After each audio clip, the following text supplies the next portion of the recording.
समुद्री जल खारा क्यों होता है? आप सोचे हैं आपका पसीना कैसा रहता है? नमक। देखिए, अगर कोई समुद्र बहुत बड़ा है तो उसका पानी ज्यादा खारा नहीं होगा। अगर कोई समुद्र छोटा है तो उसका पानी खारा होगा। महासागर का जितना भी जल होता है खारा होता है, हम उसे पी नहीं सकते। अगर पिएंगे तो फिर हमारे शरीर में बीमारी आने लगेगी, डिहाइड्रेशन होने लगेगा। वो पानी जल्दी देर तक रहता नहीं है शरीर में, वो खारा पानी होता है। दूसरा, उसमें ज्यादा देर तक रहेंगे तो चमड़वा छोड़ा देता है आपला का।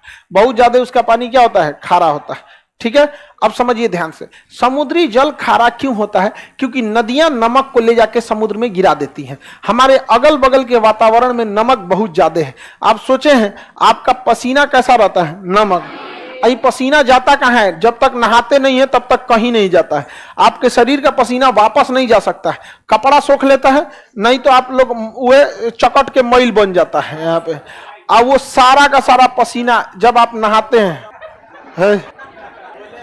हाँ जी, जगमोहन बेचारा जगमोहन को कह रहा है कि जगमोहन का पसीना महकता है। जगमोहन प्रिय विद्यार्थी है मेरा, समझ में आ गया कि नहीं आ गया? जगमोहन एकदम प्रिय विद्यार्थी है। अब ध्यान से समझिए, हमारा पसीना कैसा? नमकीन। गाय भैंस सब चीज का पसीना हम नहा लेते हैं, सारा नमकीन निकल गया, वो पानी नाली में गया, नाली से बड़े नाले में, नहर होते हुए नदी में। 140 करोड़ आदमी नहाया, किसी ना किसी नदी में गया, वो बंगाल की खाड़ी में गया या अरब सागर में गया, फिर बना नमक।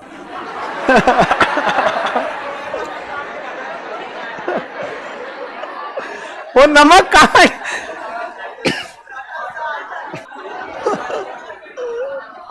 आगे सेंधा नमक खाने लायक है।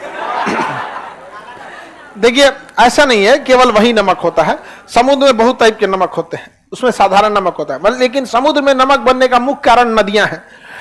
क्योंकि समुद्र में कोई रहता ही नहीं है, इसलिए गली मोहल्ला बकोट वकोट के कहीं ना कहीं से क्या लाती है सर? नमक वमक लेके आते हैं, ले आके उलाट देते हैं क्या समुद्र में। और समुद्र को कहीं जाना नहीं है, वहां पे उसका पानी क्या आ जाता है? खारा।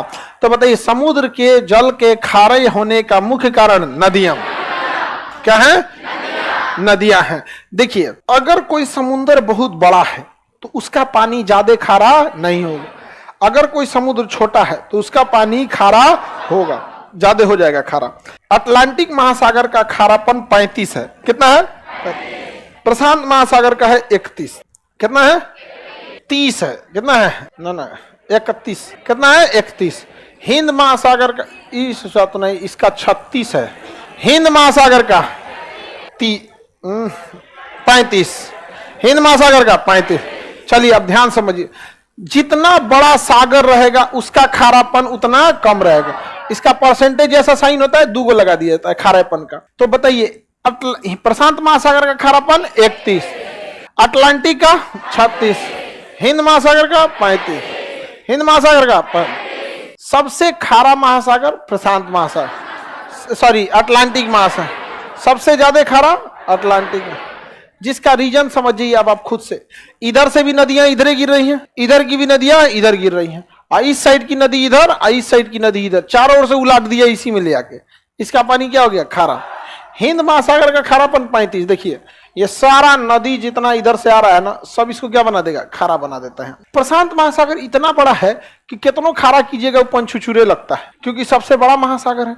तो महासागरों में सबसे कम लवणता प्रशांत, सबसे ज्यादा लवणता हाँ, और हिंद महासागर का 35।